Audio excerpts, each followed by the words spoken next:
महाकाय सूर्यकोटी समप्रभ निर्विघ्नं कुरु मे देव सर्व कार्येषु सर्वदा। आता बाप्पा आपल्या घरी आलाय, बरोबर ना? त्याचबरोबर बाप्पा हा संस्कार संस्कृत क्लास मध्ये सुद्धा आलाय। आता आपल्या भारतात वेगवेगळे सण हे साजरे केले जातात, परंतु गणेशोत्सव म्हटलं की याची मजाच काहीतरी वेगळी। आणि याच धमाल आपण ह्या क्लास मध्ये सुद्धा करत आहोत। आता मी तुमच्या समोर छत्रपती शिवरायांचे विचार, त्यांचे कार्य आणि त्यांचे चरित्र मांडू इच्छिते। ज्यांनी 350 वर्षापूर्वी आपल्या मुठभर मावळ्यांना घेऊन आपल्यापेक्षा असणाऱ्या हजारपट शत्रूला टक्कर देऊन त्यांच्या साम्राज्याला खिंडार पाडले आणि आपल्या आईच्या इच्छेसाठी रयतेचे स्वराज्य निर्माण केले। असे आपल्या महाराष्ट्राचे आराध्य दैवत, लोककल्याणकारी राजा, मावळ्यांचा सोबती, बहुजनांचा कैवारी म्हणजे आदर्श राजा म्हणजे छत्रपती शिवाजी महाराज यांना माझा मानाचा मुजरा।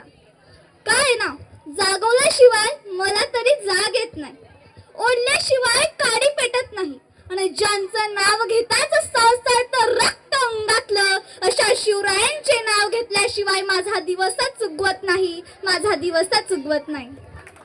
पहिले नमन त्या देवाला ज्याने ही सुंदर सृष्टी बनवली, दुसरे नमन त्या मातेला जिने मला जन्म दिला आणि तिसरे नमन त्या छत्रपती शिवाजी महाराजांना, कारण आज त्यांच्याचमुळे माझ्यासारख्या कित्येक मुलींना येथे येऊन उभं राहण्याचं आणि बोलण्याचं धाडस मिळतं।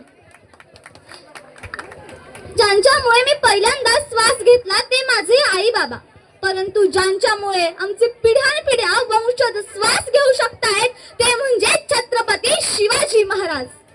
ओम बोलण्याने मनाला शांती मिळते, साई बोलल्यानं मनाला शक्ती मिळते, राम बोलल्यानं पापातून मुक्ती मिळते, परंतु छत्रपती शिवाजी महाराज की जय बोलल्यानं आम्हाला 100 वाघांची ताकद मिळते आणि आमच्यात 10 हत्तींचं बळ सामावतं। आजकालच्या या स्पर्धात्मक युगात माणूस एकमेकाचा जीव घ्यायलाही मागे पुढे बघत नाही, परंतु आमच्या शिवरायांच्या शिवशाहीत माणसं मरण्यासाठी स्पर्धा करायचे। जो एकटा हत्तीशी झुंज देतो तो यसाजी, 2000 मावळ्यांची एकटा लढतो तो बाजी, हात तुटला तरी लढत राहतो तो तान्हाजी, आणि जे पिसळलेल्या वाघाला फाडतात ते संभाजी, आणि या सर्वांना एकत्र आणून जे स्वराज्य निर्मिती करतात ते म्हणजे शिवाजी, नाही छत्रपती शिवाजी, छत्रपती शिवाजी।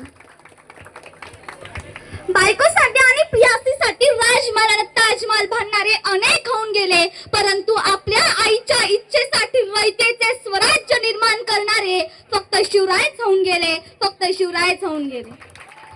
जपाची माळ तर औरंगजेबही ओढत होता हो, परंतु संपूर्ण हिंदुस्थान काबीज केलेलं तो स्वप्न बाळगलेला औरंगजेब इथल्या मातीतल्या एका कणावरही तो अधिराज्य गाजवू शकला नाही।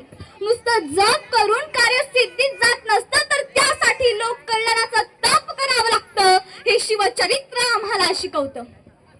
आजकाल लोक ज्याच्या त्याच्या कामाच्या न्याय द्यायलाच विसरले तो। बघा ना, शहाजीना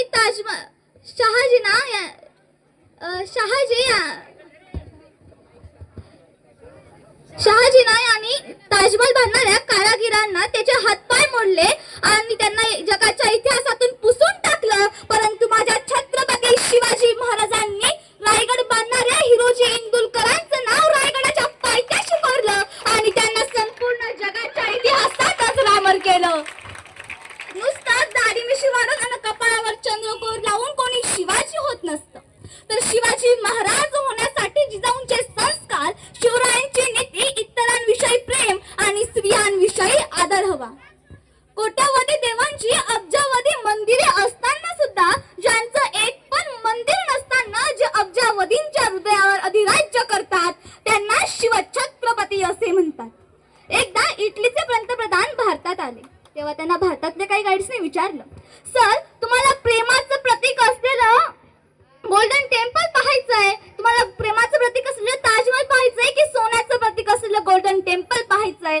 तेव्हा इटलीचे पंतप्रधानांनी काय उत्तर दिलं बघा, ते म्हटले मला सोन्याचं प्रतीक असलेलं गोल्डन टेम्पल नाही पाहायचंय, प्रेमाचं प्रतीक असलेलं ताजमहल नाही पाहायचंय, मला फक्त ज्या राजाचा इतिहास माझ्या देशात शिकवला जातो ना त्या राजाचा एकदा रायगड बघायचा टायगर बघायचा आहे. इथल्या मातीचा रंग सावळा आहे आणि कोणी विचारलं तर अभिमानाने सांगा बर का, मी शिवरायांचा मावळा आहे, मी शिवरायांचा मावळा आहे. आता काय रक्ताची शाही केली आणि लिहायला सुरुवात जरी केली तरी शिवरायांची गौरवगाथा कधी संपणारच नाही. म्हणून शेवटी जाताना एवढंच म्हणून जाईल, मरण आले तरी चालेल पण शरण जाणार नाही. काय तर मरण आले तरी चालेल पण शरण जाणार नाही. प्राण गेला तरी चालेल हो, पण जय शिवराय नाव कधी सोडणार नाही. जय शिवराय नाव कधी सोडणार नाही. तुमची सिंहगर्जना